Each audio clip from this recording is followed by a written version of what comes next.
Prabhu, you're muted. Sorry. So I hope everybody is well. Maybe the last few minutes we will just do a small check-in. I am also very eager to know how all of you are doing. So thank you, Gaur Kumar Prabhu, for allowing me to found this group with your help. It is just so easy to get credit and accept credit in a Vaishnav community. But our culture says that beware when somebody is giving you credit. Chances are that Vaishnav is so exalted that it is just his nature to give credit. So I had heard about this before, and certainly in my friendship with Gaur Kumar Prabhu, I can see how it is actually put in practice. So my obeisances to all of you. Gaur Kumar Prabhu, thank you very much. Vishal Prabhu, Shivas Chandra Prabhu, and Nadia Kishore Prabhu, and then Karan Prabhu. Karan Prabhu, are you still in India? No, bro, I'm back in New Jersey. Oh, you're back. Okay. So, Nitya Mataji, thank you so much. Krishnan Prabhu, you're still in Boston, I hope. And Athena, nice meeting you. Vrinda, nice meeting you. Parikshit Prabhu, I think he's here for the first time, maybe. And then Shreya, Lekha Mohan, Rajiv, Soham, I know Soham, and our Vinay Prabhu. So I'm very happy again to be in your service. Gaur Kumar Prabhu said that what don't you suggest a topic? So recently, I spent about 7 days in Vrindavan during Kartik, and there was a long-standing desire of mine to systematically study Srimad Bhagavatam. Now, of course, we have our classes and we have recordings, but at least in India, for those of you who follow Hindi, there are some wonderful resources. Like Radha Govind Maharaj has given at least 4 seminars connected with the first canto. And then one of his illustrious disciples, His Holiness Gaur Krishna Swami Maharaj, who very lamentably passed away in just 1 year of his sannyas ashram. He took sannyas on Gaur Purnima, and that year in Kartik he passed away. He was just 50 when he took sannyas, so just 51 when he passed away. And Radha Govind Maharaj was grooming him to continue the task of giving Bhagavad Katha. So he gave a series of Bhagavatam talks. Again, they are in Hindi, in Mayapur, and there are about 48 files. And my goodness, if you ever have seen Ganga at Gangotri, then you don't really see much of her glory because she's just like a small stream. But when Ganga Bhagirathi comes down at Rishikesh, she's like a unstoppable flow. And that's the only thing I can compare when Gaudrisha Maharaj speaks on Bhagavatam. Every chapter seamlessly flows into another chapter. Every canto flows into another canto. By the time you're just relishing it, you already reached the 10th canto. So I could go from 111, first canto, first chapter, first verse, to something like I'm on text 15 now, 15 or 16. So something very interesting was revealed, and that's why I chose this topic, the title for today's discussion, The Secret Behind Krishna's Descent. So I just open my Bhagavatam here. Just a moment.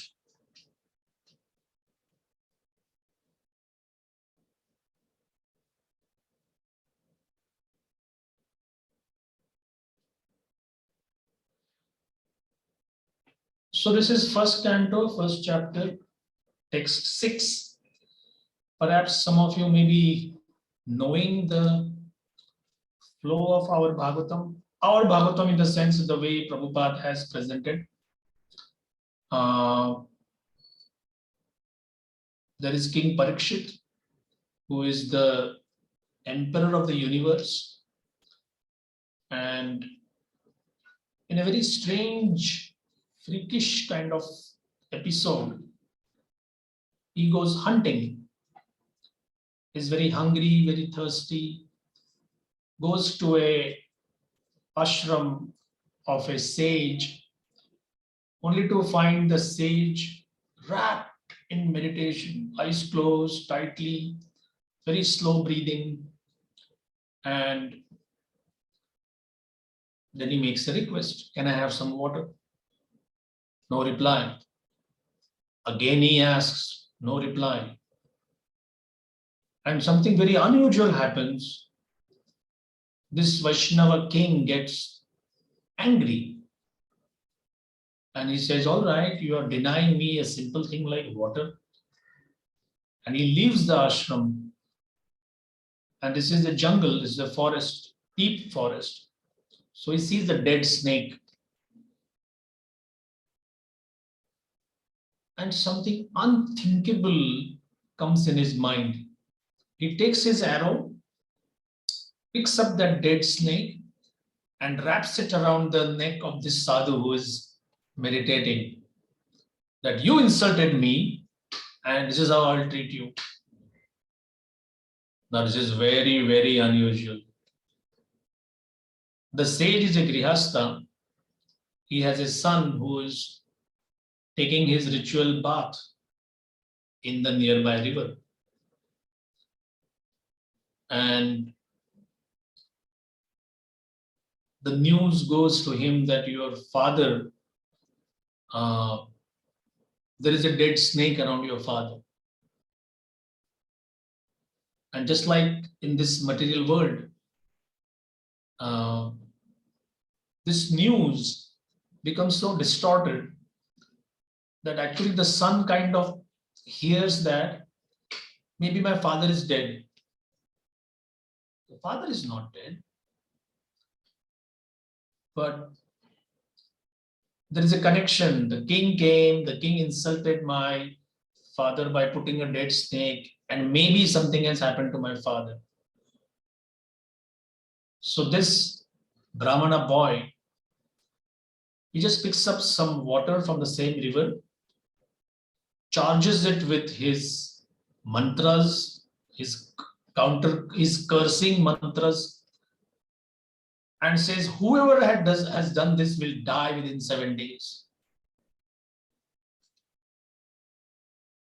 Now, I can assure you one thing, in Kali Yuga, you will not find such a Brahmana. At least we are spared. For us, we have to do some shooting or some bombing or whatever, but this kind of subtle mantras are gone. That age is gone. Now, unknown to these three personalities, they are all taking part in a massive drama or a massive planned thing, which ultimately would culminate in the welfare of all of us, you and me. How is that? The king is the most gentle personality, King Parikshit. He would never do that. The sage Shamika Rishi would never deny something like simple hospitality to any guest, what to speak of the emperor. And their son Shringi is also not a person prone to cursing just at the drop of a hat, as they say. But this is unfolded later. So the king gets cursed. He immediately decides to leave everything. And then he asks people, what do I do? So imagine some close friend of yours or you yourself being desirous of understanding the answer to this question. If I am supposed to die, what do I do? Now, most people don't have the answer. There was one lady who joined ISKCON Society from Australia. She was a nurse. And she said one of the most vexing questions I would get whenever she would give terminal care, like people who are now no longer having any hopes of getting medically fit. Now it is just how do they pass? How do they depart? And people would say, what do I do? What am I going to experience? What is death? And she said, all my nursing training, all the allopathy volumes and volumes of information, they never had this kind of an answer as to what exactly is happening and how does one face this thing which everybody has to go through. And just one Prabhupada's book, she said almost all the answers were there. That the body is born and will die at a certain point of time. The body is given because of a certain set of desires which were unfulfilled. So this becomes another opportunity. Just like any other body, the material modes act upon you. Mode of goodness, there is promotion upwards. Mode of ignorance, there is demotion downwards. Mode of passion, somewhere in the same realm where you are. But is this the goal that you just try to go up, up, up, above? No. That endeavor also will be having some complications. One small slip, one small mistake, and you can slide down. So the goal is not to go up or to avoid going down. The goal is to get out of this whole vicious cycle of birth, old age, disease, death. And chanting Krishna's names is the easiest process to put a stop to this recurring cycle. So she said, amazing. In just one paragraph, Prabhupada gave answers to what I was searching for so many years. Now I could tell my patients with that confidence. So Parikshit Maharaj finally comes to the bank of the Ganga, and there in that assembly, it's almost like a who's who of this transcendental community. Big names. And in that assembly, a 16-year-old boy, very handsome, and people identify him as, oh, he's the son of Vyasdev. He was personally taught the science of Krishna by his own father. And unanimously, that assembly chooses this boy, Parikshit, this boy, Shukadev, to help Maharaj Parikshit understand what are his duties now. So his duties include what am I supposed to do, what am I supposed to hear, what am I supposed to remember. Beautifully, Shukdev Goswami elaborates on various topics. Each time he would say something, Parikshit Maharaj would not understand, he would ask a question. The question would be of such a, the questioning would be so important. Prabhupada always says, people don't ask questions. Why? Because they don't know the subject matter. And those few who do know the subject matter, they only ask challenging questions. The questions are more to stump the speaker more than a process of helping oneself enrich one's knowledge. So as Prabhupada cautions in the Bhagavad Gita, blind inquiries, blind questions and absurd inquiries. Like for example, somebody may say, how does the Rasgulla in Vaikuntha taste like? Is it like similarly sweet in taste? Do they have pizzas in the spiritual world? If not, I'm not going there. Well, it's a it's a question relating to Vaikuntha, and it's an important question. But how will it help you now? Let's say the answer is yeah, it is much better. The toppings available in Vaikuntha are much more in variety. Oh, all right, okay. So, do you have any plans to go there? Maybe I'll see. So, this kind of questioning has no bearing on your spiritual life. There is one more sadhu, a very important person from today's discussion point of view, that is Suta Goswami. Suta Goswami is one of the audience. Later, Suta Goswami happens to reach a place called Naimisharanya. In Naimisharanya, there are, by one counting, 88,000 sadhus, sages assembled there. They were performing a yajna. In fact, it is called a satra. Satra means a serial. Do something in the morning, do something in the evenings, morning, evening, morning, evening. But the purpose of their yajna was to hear about Krishna. And they were thinking that somebody will come and we can take that opportunity.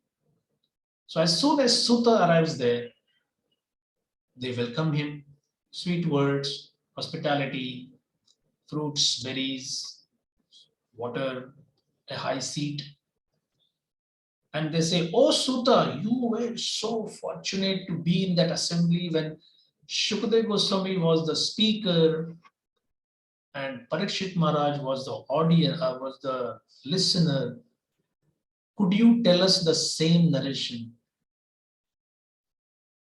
And Suta Goswami says, but I see that you are all prepared for a fire sacrifice session here. Are you sure you would have the time, the inclination? Because fire sacrifice means it takes 3-4 hours, morning, 3-4-5 hours in the evening. So Radha Govind Maharaj quotes. So this is mainly to inspire you and me to kindle a desire for hearing Bhagavatam. So the smoldering fire and the ashes of the Yajna Kunda, the place where the yajna is performed, was still there, and some light smoke also was coming from it. So some sadhus, they took pots and poured water over all that yajna kunda and told Sukta Goswami, are you satisfied now that we are no longer interested in this yajna? Kali Yuga has already started. And we can see the way in which people are thinking, behaving. Everything is going to come down. Medicines will not have effect. Fruits and roots and berries will no longer have that vitamins and minerals. People will be dishonest to the core. Cheating will be rampant. Family life will be disturbed. There will be wars, famines, droughts. People will not even know who is punishing us, why they are punishing us. Like there is one quality of criminal who may say that actually I did something wrong. I deserve to be punished. I don't like it, but I know I deserve. But the hardened criminals are those, while they are getting a beating from the warden or from the prison officials, they are already planning revenge. They are already planning that one day I'll get an opportunity and I'll kill him. So there is a glamorous name for a prison today called a correctional institution. So what is being corrected? The mentality. But is it being corrected? No way. So if Kali Yuga is seen as a giant correctional institution, hardly any correction takes place. People are simply interested in more and more getting implicated in the laws of nature. So these sages, they ask, they first of all glorify Suta Goswami. This is 116. The sages said, respected Suta Goswami, you are completely free from all vice. You are well versed in all the scriptures famous for religious life and in the Puranas and the histories as well. For you have gone through them under proper guidance and I have also explained them. So these are like the qualifications of who can speak about Krishna. And then they ask a question. The first question is, this is 119. Please, therefore, being blessed with many years, explain to us in an easily understandable way what you have ascertained to be the absolute and ultimate good for the people in general. So this is the first of the many questions which are asked in Bhagavatam. 6 of them actually. Could you please tell us what is the best thing for all human society? Now this itself puts the Bhagavatam at a very special pedestal. The Bhagavatam is not talking of you be a follower first, you be a believer first. In today's contemporary life, religious life is dominated by the Abrahamic thought process. That means primarily Christianity, Judaism, and Islam. And therefore, even Sanatan Dharma, we who are followers of Sanatan Dharma, we also get severely influenced by words. Do you believe in Krishna? I no longer believe in Krishna. I would like to believe in Krishna. And there are atheistic, very intelligent people, but atheistic. So they like to make fun.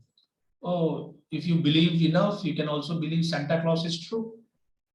They have a whole story around Santa Claus. Where does he stay? He has his reindeers. He comes and gives gifts. Or the West has something called a tooth fairy, or the Bigfoot, a massive half human, half ape creature. And there are people who swear, I saw him, I saw Bigfoot. The Appalachian mountain range or somewhere, they have these stories, or the snowman, the Yeti, or the UFOs. Perhaps you may not believe. Again, the word believe comes. There are at least 100 people, perhaps more, maybe less, who have written books that while staying in America, they had been abducted by aliens. That UFOs come, unidentified flying objects, and they have abducted me, and I have seen aliens, and the government is having a massive conspiracy in covering up. Maybe with all the leisure time and prosperity America has, they have the largest number of people who have these conspiracy theories about UFOs. I haven't seen a single book from Africa, from Asia, where getting your next meal is the main target of the day. Who cares about UFOs and who cares about alien and extraterrestrials? Like somebody says, this is from India, if I have to beg, and even if I see an alien in front of me, I'll just beg him 10 rupees. If the alien says I have latest technology, says whatever it is, give me 10 rupees for my next meal. So my point is, in the Srimad Bhagavatam, we are not here to believe in Krishna. Because belief depends so much on your intellect and your mind. And they are both untrustworthy from the Bhagavatam's point of view, unless they are purified. So then what are we for? We are for tasting. We are for relishing. And therefore, Suta Goswami is telling these sages, oh, thoughtful and introspective sages, taste Shrimad Bhagavatam, drink it. It is liquid juice, practically. It is meant to be tasted. It's like the mature fruit of Vedic wisdom. Just yesterday, I was having this mental model in my mind, and you're all mainly scientific people, so you can understand what a model is. So I was just thinking, for somebody who doesn't know the Indian famous mango, Alfonso mango. So you have the mango tree as something like very desirable. Okay. So there are mango leaves. There is one heap of mango leaves. Then there are mango twigs. Then there are mango branches. Then the main trunk. And then mango juice. I'll repeat once again. All this is mango. Okay. So mango leaves, mango twigs, mango branches, the main trunk, and then the mango fruit. So you give somebody a small powder or pulp of mango leaves, that this is what mango means. That person may say, smells good, like mango leaves, they really smell very nice. Mango twigs, too, can't relish, can't taste that. Mango branches, hard wood, what is the taste in that? The trunk, it's all hard wood. But if you take mango juice, or if you are eating the fresh pulp of a mango fruit, you may say, hey, this is it. Something similar happens with Vedic literature. The Puranas, the histories, the Upanishads, they don't actually convey the taste of the Vedas. The taste of the Vedic tree fruit is Srimad Bhagavatam. All other things are meant to point out towards why all this is being. But without the tree trunk, can you have the fruit? No. Without the leaves, can you have the fruit? No. So this is all connected. But the purpose behind Vedic literature is the fruit. And this is what Vyasdev has given.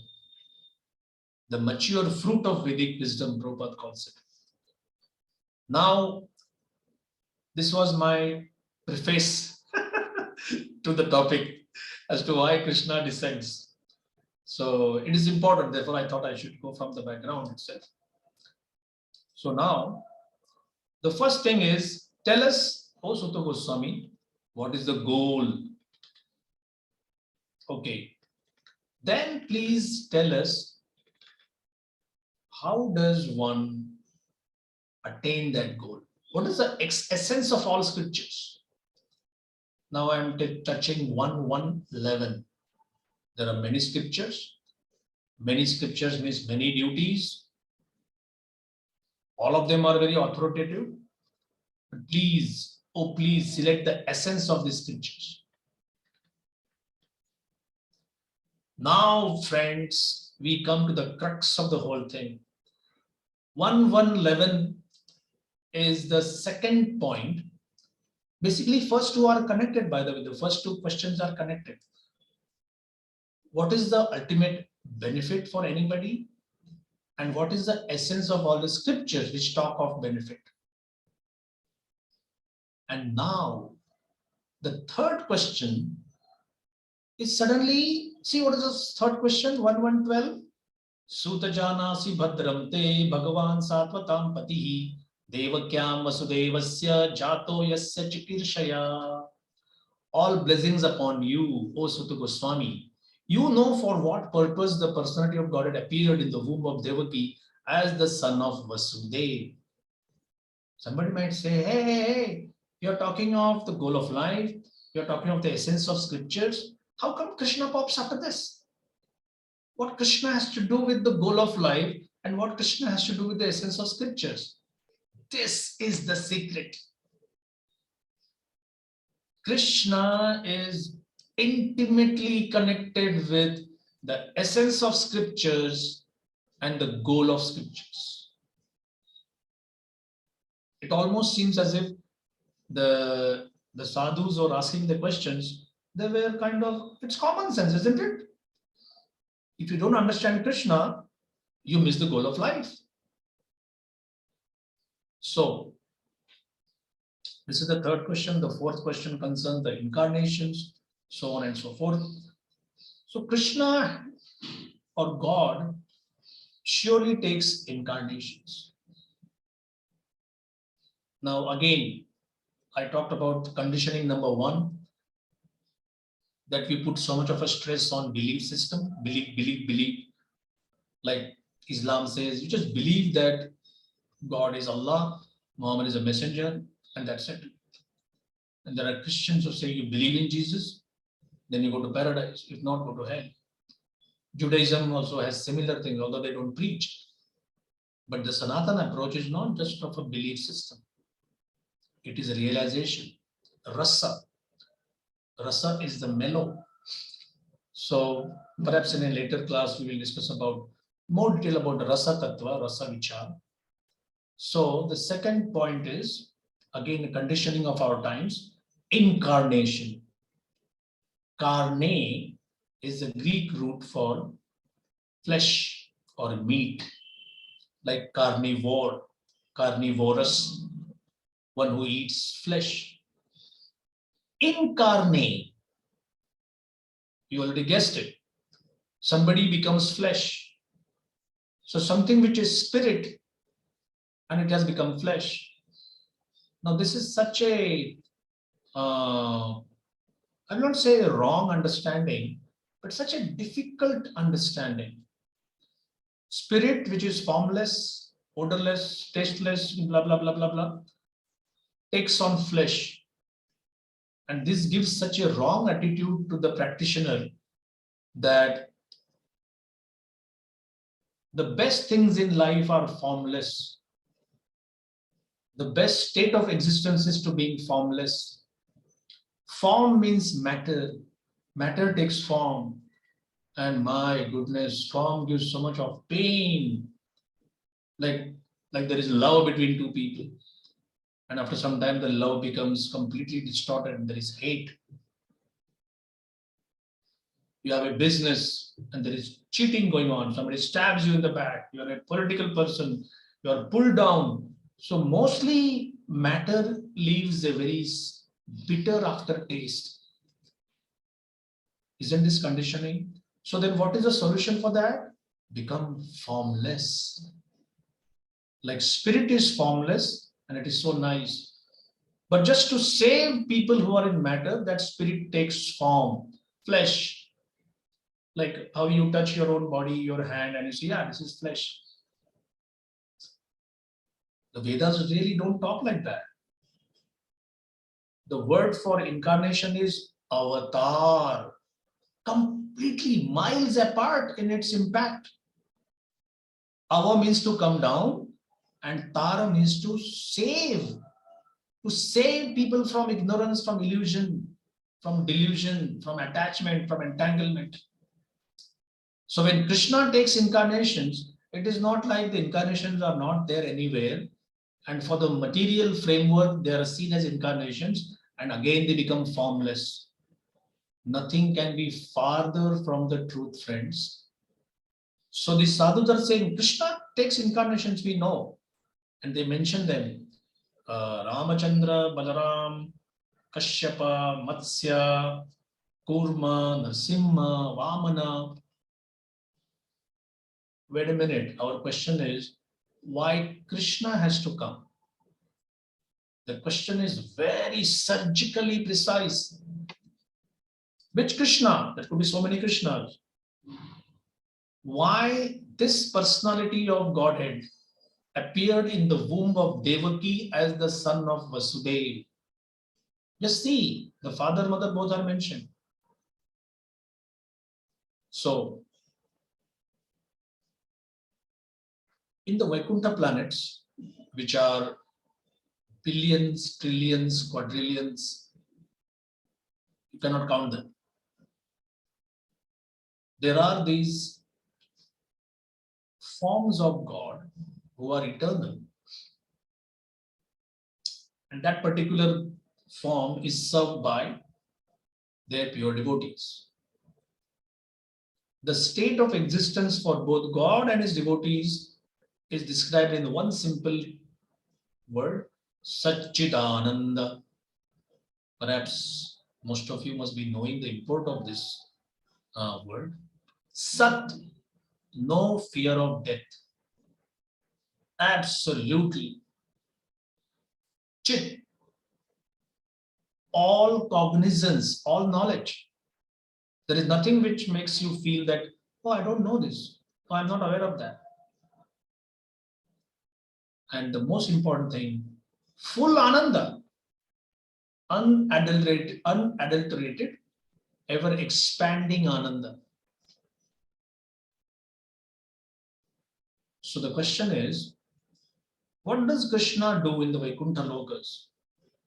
Krishna is Vishnu, his consort is Lakshmi. Same, our world also is a kind of a reflection of what happens there, husband, wife. In fact, those of you who are married according to Sanatana Dharma terms, perhaps that day it was too stressful, but one mantra is the priest is telling you, now Prabhu, you are like Vishnu, and lady, you should be like Lakshmi. I asked Dr. Adikeshwar Prabhu that, do you remember the day of your marriage? He said, don't remind me. So why? It was so tiring. From early morning till late night, one ritual after another. Now sit here, now you sit next to her, now she should sit next to you, now you tie this, now you untie this. Oh, in fact, one close friend of mine, American body, he said, I think the Vedas and the rituals, at the end of the day, they make you feel as if you really are married now. You are really married. Beware. We have put 8.5 hours of rituals in you. You are really married now. Perhaps that's why in the West, you just sign up something in front of a registrar and that's it. Go off to honeymoon. So, the same Lakshmi Vishnu principle works here. But there is a slight difference in Krishna's appearance. In Vaikuntha, Krishna is described as Nitya Kishore, Nava Kishore, which means, please understand, not youth, but blooming youth, just about to become mature youth. He's not fully mature in that sense. Now, mature doesn't mean in understanding or whatever, but just like you see somebody at the prime of his health, like a football star, now there are some wrinkles on his face and hair is turning white. So here, all our so-called superstars, they have to do a lot of super effort to keep themselves super beautiful, but it's a failing thing, isn't it? So Krishna is called Navakishore or Nitya Kishore. But there is something which he cannot taste in Vaikuntha Loka. And what is that? Taking birth, playing with his childhood friends, giving his parents the sweetness of bringing up a child. And that is the secret behind Krishna personally making an appearance. In the later pages of Srimad Bhagavatam, it is described, how often does Krishna come? Well, the simple answer is given once in a day of Brahmaji per universe, one time in a day of Brahma. Our Kali Yuga is 432,000 years. 432,000, close to 500,000. 10 times that, 43 lakhs or 4.32 million is just one cycle of all four yugas. That means first, second, third, fourth have occurred, and that much time has been taken. This one Chatur Yuga or one Divya Yuga multiplied by 1,000 times is the duration of Brahma's daytime. And in those many years, just once Krishna comes and shows his pastimes, his childhood pastimes mainly. So Shishu means a baby, or a Kumar means up to age 5. 5 to 10 or 11 roughly is the Pauganda age, where there is a lot of mischief. Krishna stealing butter, Krishna quarreling with his friends. They are playing in the mud or in the street outside. Mother Yashoda is excuse me, calling them, come back, come back. And Krishna says, oh, my mom is calling, I need to go. And the friends say, every time you are losing and we are winning, you make this excuse. Better stay put and play. And Krishna says, oh, all right. Again, Yashoda Maiya comes and calls, Krishna, please come back. Again, he leaves, attempts to leave out. The friends threaten again. Now, if you leave, we will never take you back. The fear that my friends will never take me back for playing is so much, Krishna again starts playing. Again, Yashoda Maiya comes and threatens him. Now, why should he fear mere friends saying that we will not take you? This is the sweetness of the Pauganda Leela.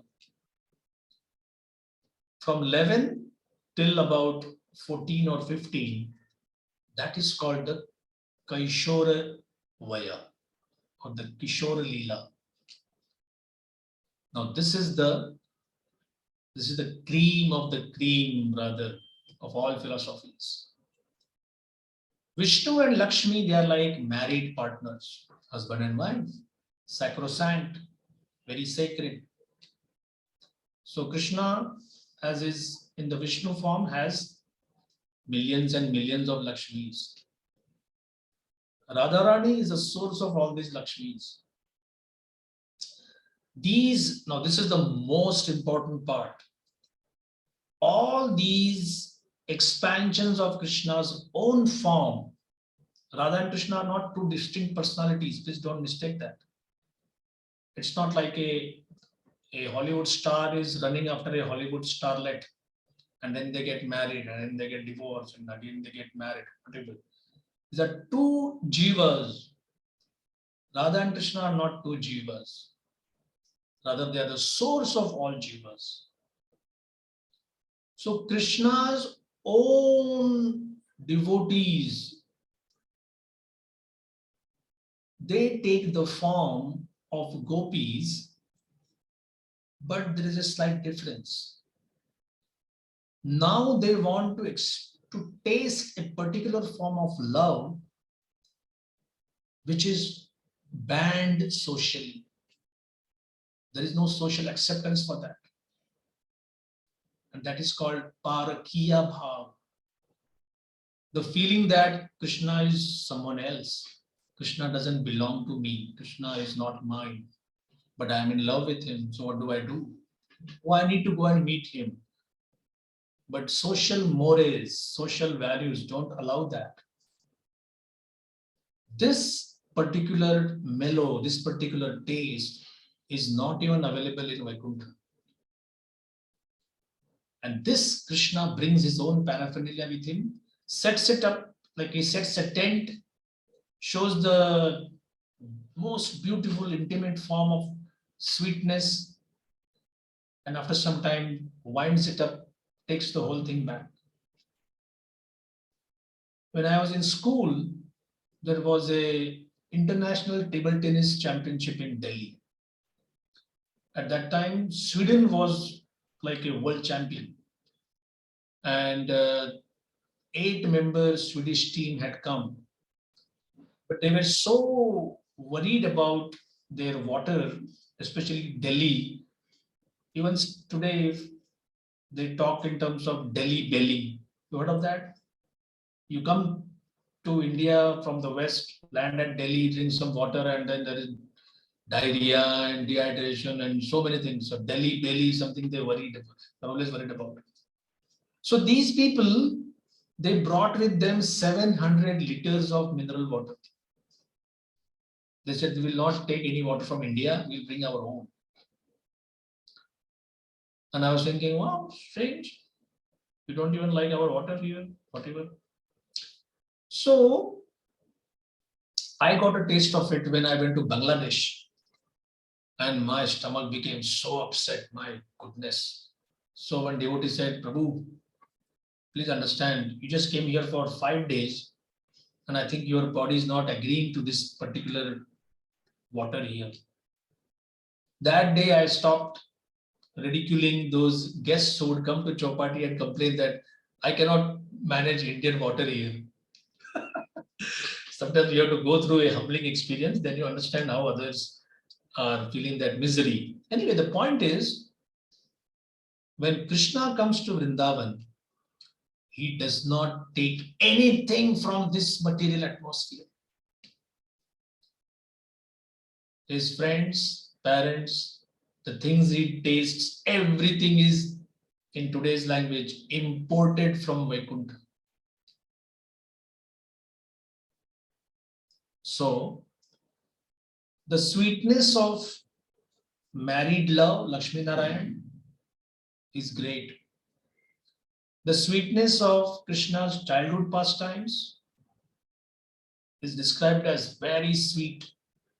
He's stealing butter, he's dancing, he's playing in the mud.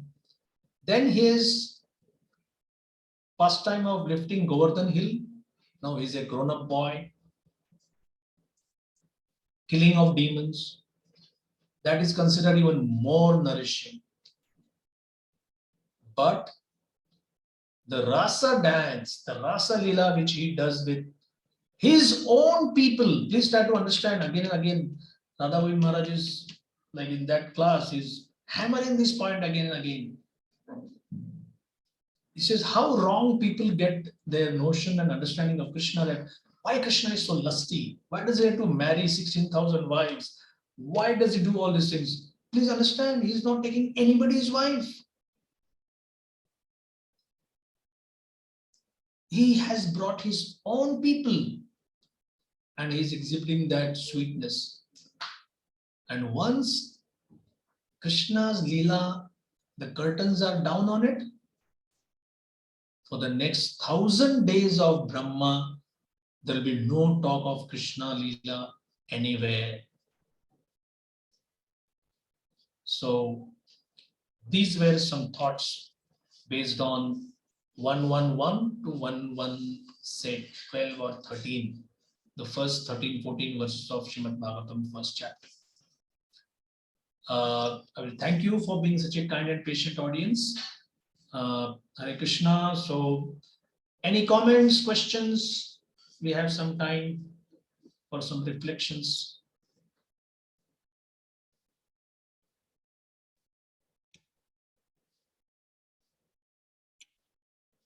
Anybody? Any questions, comments? I mean, that was an amazing class, Prabhuji. So the point that I really liked was the third question. I never thought of it this way, that I always thought that these were separate questions, but how you brought out that the third question, like after the first question, the ultimate goal, and then the essence of all scriptures, and then the third question, which is actually connected to the Krishna being the goal and Krishna being the essence of all scriptures. That is beautifully put. Thank you, Prabhu. Thank you. Anybody has any questions? Please. Can I prove? Yes, Prabhu. Yes, Hare Krishna, Dandavat Prabhuji. Hare Class Krishna. was, yeah, Haribol. Class was like Sunday feast. I mean, as much fun as a Sunday feast. Yes. I wish I could serve prasadam to all of you. It was like prasadam only, Prabhuji, Hey. like sweets. Yeah. So the like when you started with like the first point that you mentioned, Prabhuji, about like the King Parikshit was most gentle person, and Rishi was like a helpful person who won't like ignore anyone, and the Shringi was not a person who will curse. His nature was not that, but all of them end up doing opposite to their nature, and then this great pastime of Srimad Bhagavatam happened in their case. So I mean, these were great personalities, and their mishap in their case resulted in Bhagavatam. But how about us, Prabhu? Like how we can see like the mistakes we are committing, or something happening from our end as having a spiritual purpose, or I mean, how what learning we can take from this uh, as someone who is like trying to advance in spiritual life and take lessons. Wow, Vinay Prabhu, very thoughtful question. First point is this, that very exalted people, and they seem to be doing something like very abominable, insulting a great sadhu, neglecting to just give water. So there has to be some deeper meaning.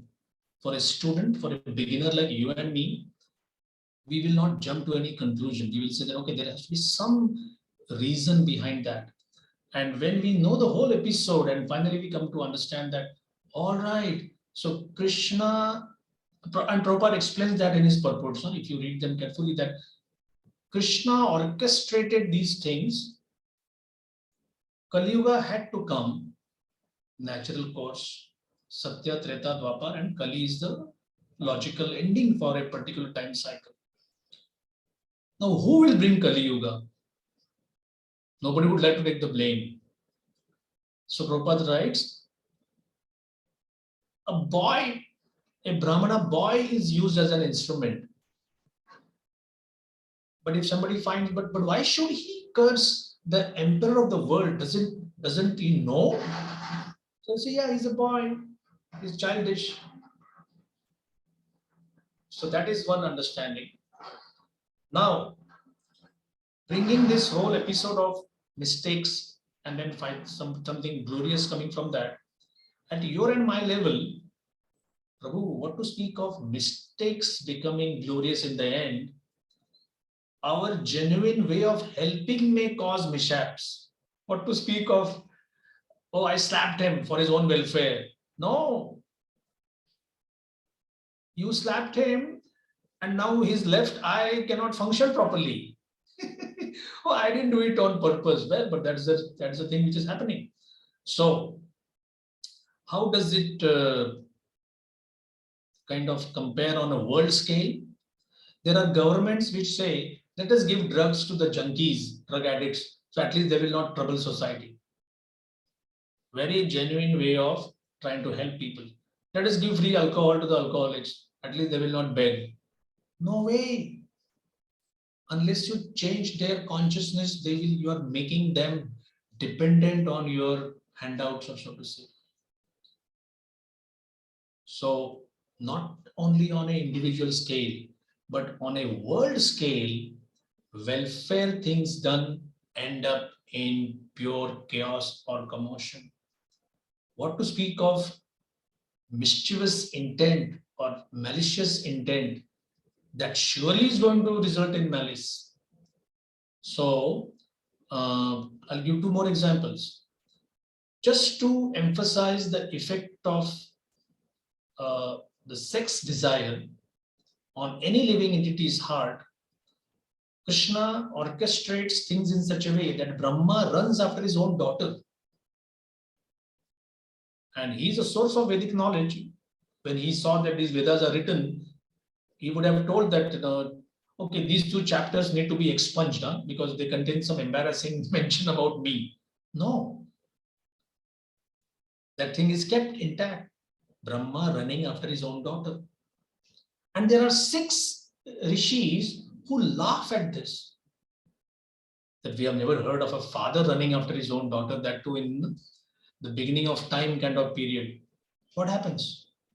These 6 get cursed to be born as Devaki's sons. and they would be destroyed by Kamsa. And when they asked that, what is the punishment for?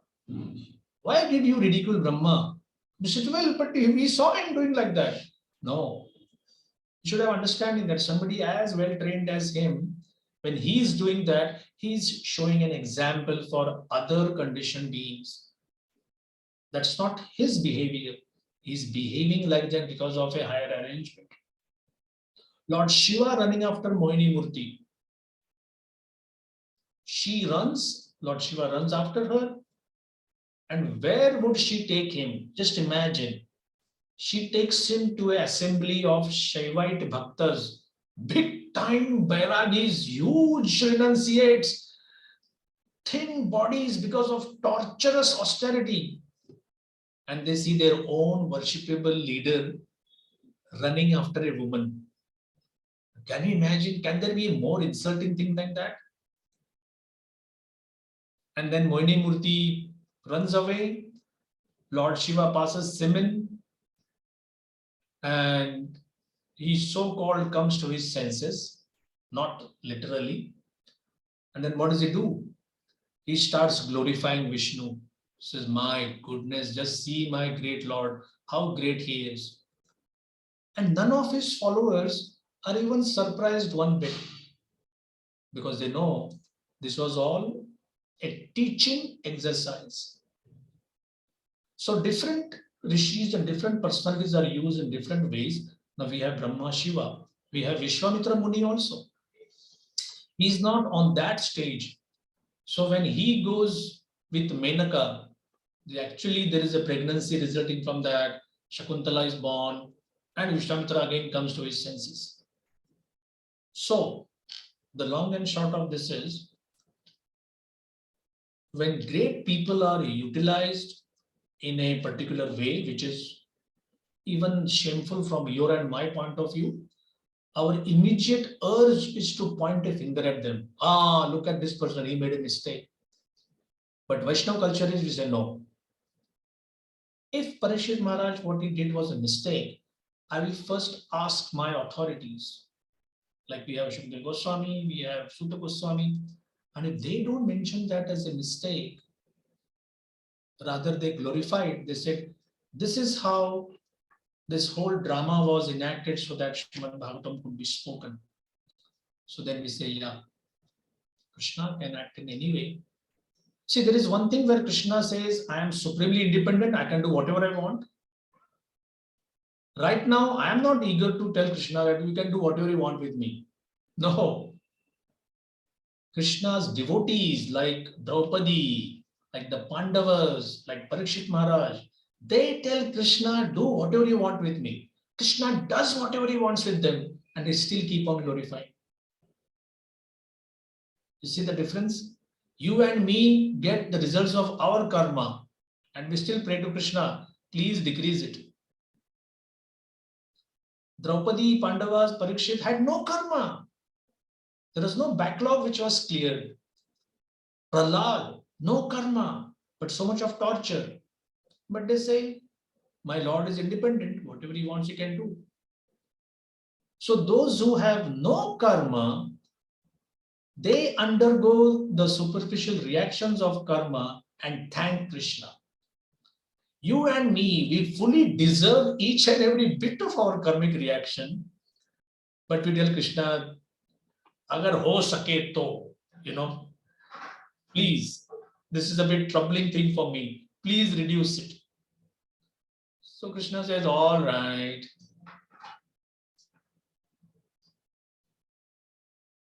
Is it okay? Yes, Prabhu. Yes. Amazing. Hari Bol. Yes. Jai. Anyone else?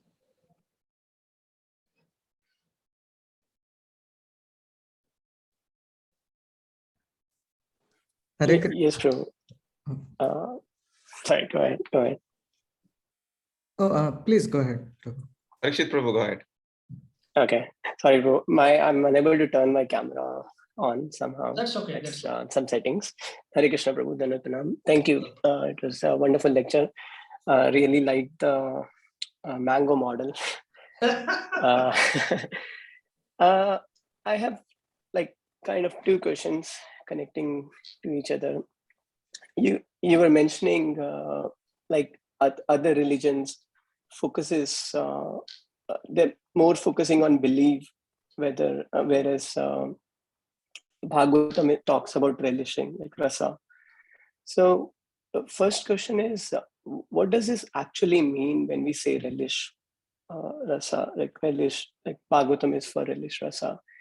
And second is like we do need belief, right? So what's the role of belief here? When like, I mean, does that mean belief is a preliminary condition to understand Bhagavatam, or what does that mean? If you can elaborate. Very nice. Thank you. Very insightful questions. So,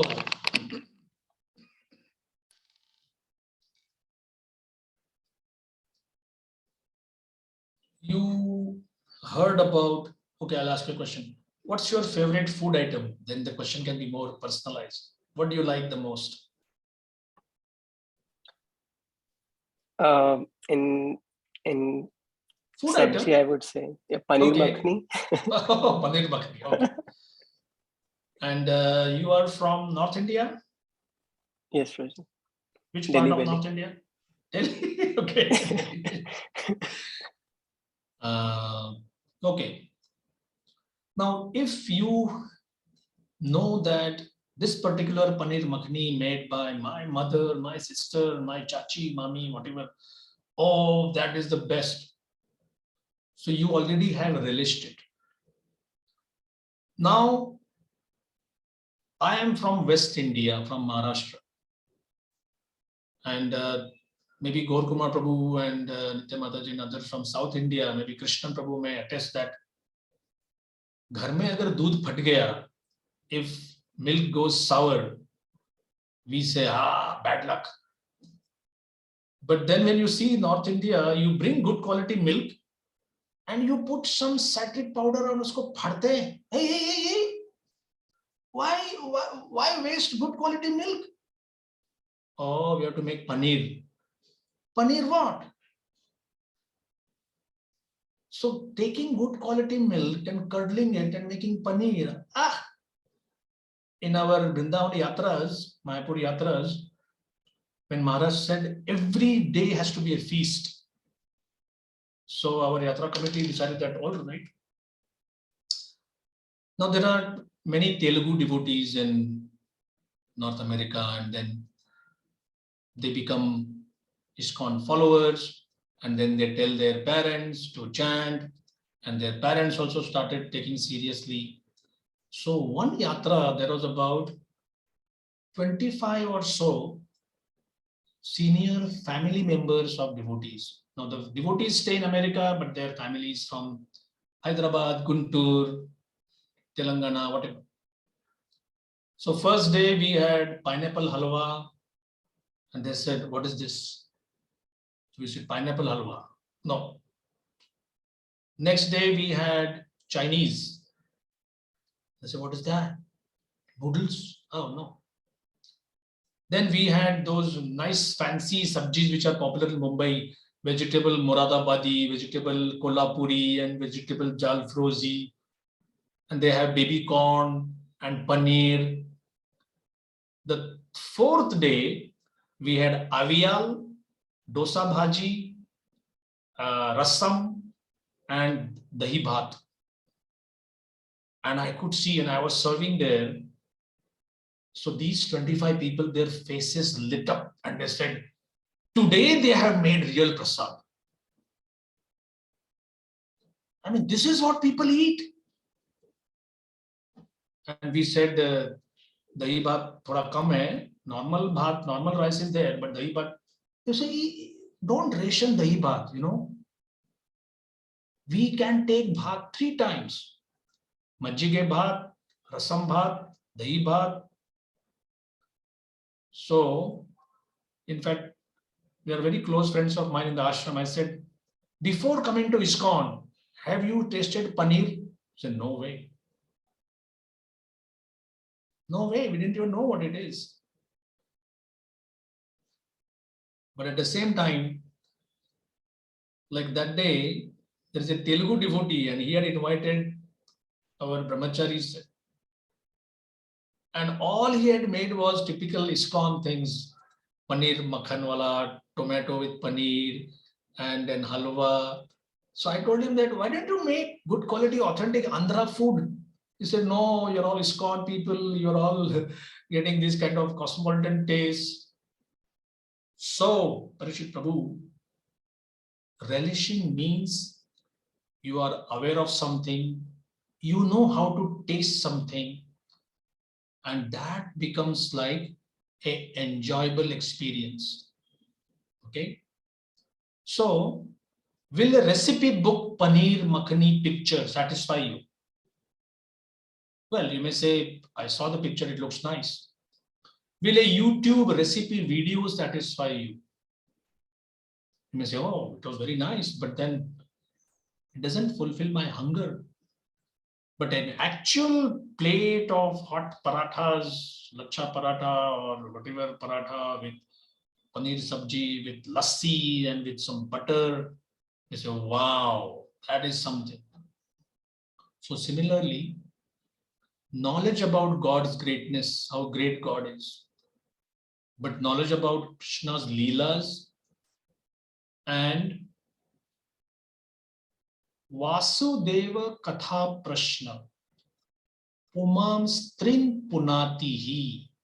There's a verse in Bhagavatam where the sadhus are telling, O Suta Goswami, Vasudeva Katha, the leelas of Krishna, and Prashna, questions concerning Krishna Leela.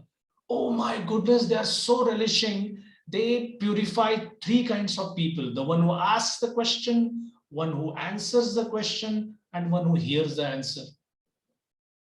So, relishing Srimad Bhagavatam boils down to one thing only. You are eager to hear Krishna's stories again and again and again and again. Our authority for relishing Bhagavatam is Lord Chaitanya Mahaprabhu, who is Krishna himself, come in the form of his devotee. And what does Mahaprabhu do with Bhagavatam? He tells Gadadhar Pandit that please relish Srimad Bhagavatam. Please help me relish Srimad Bhagavatam. Tell me about Prahlad. Tell me about Dhruva. Surprisingly, people might feel, oh, that means we should only go to the 10th canto. Mahaprabhu is hearing Prahlad Katha and Dhruva Katha 100 times. So that is the relishing factor of Srimad Bhagavatam. So for Bhagavatam, the fruit is described as no skin covering and no seed inside. We don't see any kind of fruit like that in this material world. But the Bhagavatam is described that kind of a fruit. No skin covering and no seed inside. Gulp it. Taste it. Relish it. Just a small asterisk. I am not such a relisher. I had actually a torturous session while walking around Govardhan Parikrama. But I said, let that be the price. And the very first session, wherever somebody would ask me to speak, I will speak about this particular topic, just so that my sincerity gives me some allowance to relish. So all of you, I beg, please allow me to relish Srimad Bhagavatam. That was about the first part. The second part is, you're right. If you are a scientifically minded person and you say that, well, I may not believe in molecules or atoms, but I know they exist because I deal with them. Electrons. What if electrons were not there? Most of you, your economy would be not existing, isn't it? If electrons were not there. Your coding, your emails, your software, your products, and everything depends upon an electron. So, believing in God is not as important as realizing God. And Prabhupada in one class very beautifully said, why you want to believe? Why can't you taste Krishna? Prasadam. Why can't you hear Krishna? Krishna Kirtan. Why can't you see what is Krishna's community like in authentic Vaishnava community of devotees? So these things then become the foundation, and then the belief, as you rightly said, is important, but it is not critical. We see in the life of Nanda and Yashoda when they are told that your Krishna is God, and they say, he is God. When there is a thunderbolt, Yashoda says, he comes running to me. But you see, wait a minute, didn't you know how he killed Putana, Aghasur, Trinavarta? And these Brajavasis who are supposed to be our ideal, they say, something happened and they got killed. We don't feel Krishna killed them. So belief, okay, let us chart it out on a XY axis. First part, no belief in God because of heavy entanglement in Maya. Then chanting Hare Krishna every day, community of devotees association, prasadam, reading Bhagavatam. Then comes the stage of full belief in Krishna. But that's not the end of it. The third part is entrance into Krishna's pastimes in Vrindavan. And again, there is no belief that Krishna is God. Because you don't need Krishna as God. You know why you and me need Krishna as God? ए यार job में problem हो रहा है कुछ बचाओ, थोड़ा health में problem हो गया है कुछ बचाओ. Oh God, yes, how much money you have? Plenty. So why not lend me something? So this is a take relationship. Vrindavan, it's a give relationship. So there the belief is not important. There the relationship is important. Is that okay? Amazing. Thank you, Prabhuji. Thank you. Thank you. Gaurakumar Prabhu, you are our timekeeper. Please let me know. I may get carried away by waves of time. Do you have some time, Prabhu? I have. Okay, so Krishnan Prabhu, would you like to go next? Yeah, Hare Krishna Prabhu, Dandavat Hare Pranam. Krishna, Dandavat Pranam. Dandavat Pranam Prabhu. The amazing class, I really enjoyed it, Prabhu. And Prabhu, just a question for you. You said you want to do some deep study on the Bhagavatam. So how do you plan to do it, or how have you already done it? And give us some guidance on how to do it, Prabhu. So that Well, my plan was, first of all, to study Prabhupada's purports, number one. Jot down anything which I like on a notebook. I am old style, pen, paper, that's what I like. Secondly, here, classes given by authorities on something which I am studying right now. For example, they began 111, first canto, first chapter, 1 onwards. So I have started those notes. I'm keeping more space because the first 2 cantos are considered the lotus feet of Krishna. So serving the first 2 cantos is like serving Krishna's lotus feet, and that means humility also. The 10th canto is a beautiful face of Krishna. So we'll go there later, slowly. So a rough notebook, a fair notebook, and audio classes. This is how I propose to go. Full first 2 cantos like that. Bhurijan Prabhu, I don't know if you know him. He mainly preaches in Australia. He has written a book called Unveiling the Lotus Feet. His study notes on the first 2 cantos. So after I read, I do my reading and then I do my hearing. I will do one reading of that book. That is the plan. And he has covered, I think, anybody knows? I think he has covered all 10 cantos so far. Up to 11th and 12th also is ready. Correct. Prabhu, first 4 cantos and 11th and 12th. I see. Correct.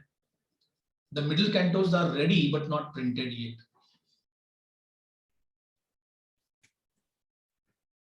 Thank you very much, Prabhu. And what do you write in your notes? How detailed are they? No, they are very cryptic kind of. I don't believe in writing reams and reams of paragraphs. but sometimes it is said that you only can understand your notes. So I might just write connecting words, and I believe if you write down everything, your brain doesn't get much of a gymnastic exercise. So sometimes you just write down the main points and allow the brain to fill them up.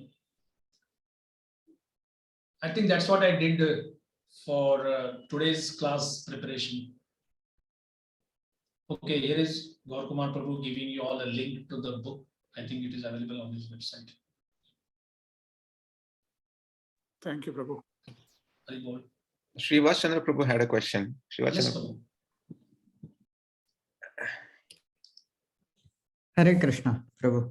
Thank you. It was a really amazing class, Prabhu, and amazing examples you gave. Prabhu, my question was about Krishna's descent once in a day of Brahma. So, yeah, somehow in this particular Chatur Yuga cycle, we happen to be fortunate to have had Lord Krishna as descent. But what happens in the other yugas? Does some other form of Krishna come, as in Vishnu comes as Krishna, or? I think the hint is given in Rupa Goswami's Laghu Bhagavatamrit, if I'm not mistaken. I'll try to find the exact word because we have a devotee who is a scholar in that.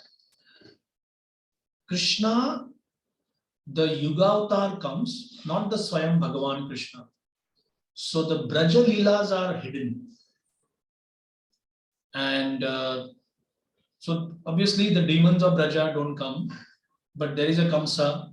So Dwarka Leela takes place, Mathura Leela takes place, and the Bhagavad Gita is given. Apart from that, the sweeter pastimes are not revealed. So Dwapar Yuga as a Yuga should have a Yuga avatar.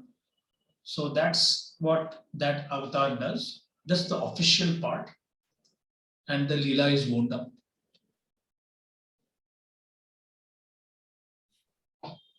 Okay, Prabhu, but he is still full Bhagwan, Purna Purushottam Bhagwan with all opulences, right? See, that's what Brahma Samhita, Brahmaji tells us that Deeparchireva hi dashantaram abhyupetya Deepayate vivrita hetu samana dharma.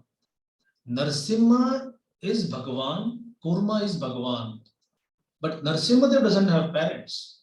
He comes from a pillar. Kurma has no parents, not even much of talking, no dancing, no singing, no joking, just assisting the churning of the milk ocean. Kapila just giving knowledge. So this is how they are not different gods, nor are they Swayam Bhagavan. This is a bit of a tricky part. It is God himself choosing to put focus on one particular aspect of his personality. Lord Ram is asked by the sages of Dandakaranya, we don't know, but we are attracted towards you as if a consort is attracted towards her beloved. Priya Pritam. So Ram says, sorry, I can't. No, what do you mean you can't? So no. In this pastime, the stricture is to put on Maryada. How God can follow Maryada, to what extent? So this is what do we do? When I come as Krishna, I'll be doing just the opposite. Absolutely no Maryada anywhere. So the question is why Krishna is so lusty, why he married 16,000 wives? No way. They came and said, we were abducted from our homes, these princesses. Now nobody will accept us. So Krishna says, no, I'll arrange marriage for all of you. The problem is we all want to get married with you. And Prabhupada said, Krishna said, oh, all right.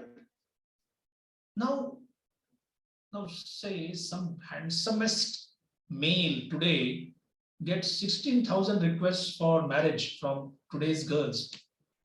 He will say, no way, no. It's impossible. So Krishna, when he says, all right, it is not dependent on his lust to get a wife. Rather, it is the desire of these girls whether Krishna will satisfy them as a wife or as a queen. And then you may say, okay, somebody might say, I will say yes. What Krishna did was 16,000 different venues, 16,000 expansions of the Purohit, 16,000 expansions of the relations. Can you imagine? The Purohits thought they're only officiating marriage in one particular assembly, but unknown to them, there are 16,000 forms were performing the same mantra chanting in 16,000 locations. And all these girls were thinking, oh, I'm so fortunate, I'm so fortunate. But because they were gentle, properly trained, cultured girls, they were thinking, what about my sisters? Are they, are they getting Krishna as their husband? So finally, 16,000 palaces. Krishna comes home from his assembly office work, and 16,000 Krishnas go into each palace. Now you may say, this is all made up. Why made up? If you feel that expanding is a problem, Prabhupada writes in one class, says in class, in our heart as the super soul, Krishna has already done the expansion job. So if there are 7 billion people in the world today, at least 7 billion humans have Krishna. Plus so many rats and cats and microbes, and everybody has Krishna already in their heart. So showing 16,000 is like going to Jeff Bezos and saying, can you lend me $2? Says, what? 2? You mean 2 billion? I said, no, just 2. Says, don't you ask me that. This is still not an ideal comparison. Krishna is much bigger than Jeff Bezos, but just for us to understand. Thank you, Prabhu.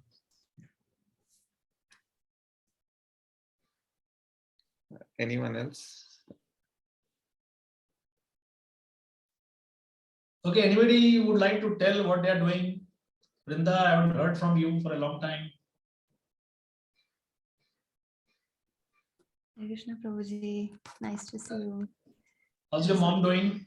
Yeah, she's doing good. She's doing good Oh. now. Yeah, I think she just went to Ayodhya and came, I suppose. Oh, Yeah, so I was more excited than her. So I was just asking her what happened. And actually, funnily, she went to Chowpatty temple one day because she was traveling Mumbai, and I told her, because we had only been to like the Juhu temple, and I told her, please go. And she went and she told me like she saw you, but they were like, you were both in opposite direction. There were masks on, so she couldn't like, oh, what a shame. She could have just told me. I would have Yeah. given her some prasadam or at least some hospitality. Tell her next time, strict warning from me. If she's anywhere near Mumbai, she has to come and visit us. Yeah, I totally I'll let her know. Thank you for asking about her. Thank you.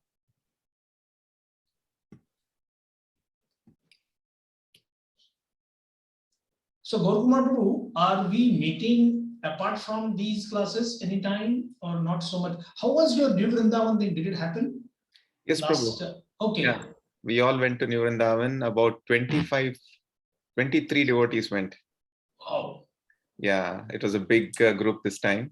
So devotees from ISV also joined, and we also had a big group. So it was a very successful. That Yeah. same lodge facilities we used last time? Yes, Prabhu. Yeah, Okay. the same lodge facilities. Yes. Yes. So chanting at Prabhupada's palace and then Yes. touring around old Vrindavan. Yes, Prabhu. Very good, very good. Yes, Prabhu. And we are planning to go to Geeta Nagari soon, Prabhuji, in January. Oh, So wow. yeah, so hopefully that will happen. Yeah, things are going well, Prabhu. Also, we've started a small center called Krishna House, which Vishal Prabhu is actually staying there right now. And we are getting Okay. about 15 to 20 students, NYU students, every week, every Saturday. So that is going well.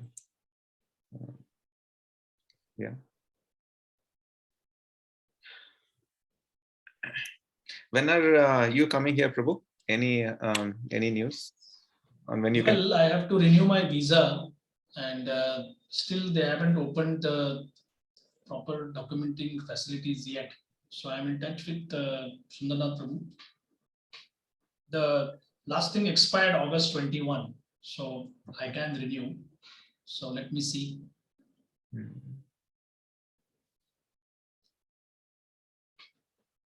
All right, thank you all of you, and wish you all the best, and we'll again meet whenever you like it. Jai Srila Prabhupada ki jai. Vancha kalpatarubyascha kripa sindhubhyeva patitanam pavanebhyo Vaishnavabhyo namo namaha. Hare Krishna.